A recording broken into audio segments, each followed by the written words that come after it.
This is America's largest wildlife refuge. In summer, one animal dominates these plains: caribou. This little male is only 3 weeks old. It's easy to lose track of whose mom is whose. Anyone who can't keep up with the herd will be left behind. But their unique calls and scent usually mean they can find each other.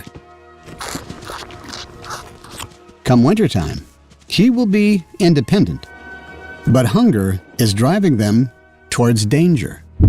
These rivers are deeper and faster than ever before, and the feeding grounds lie on the other side. This crossing is more than a young calf is ready for.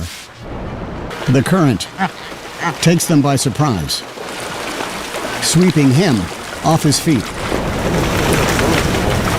This mother now has a tough choice to make. Downriver, the calf is still alive.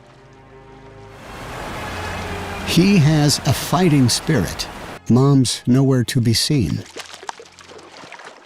As the herd slows down to feed, all a lost calf can do is try to catch up.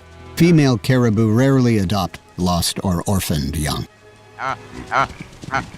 Mom recognizes a familiar bleating. Reunited. His destiny is to endlessly wander this vast American tundra.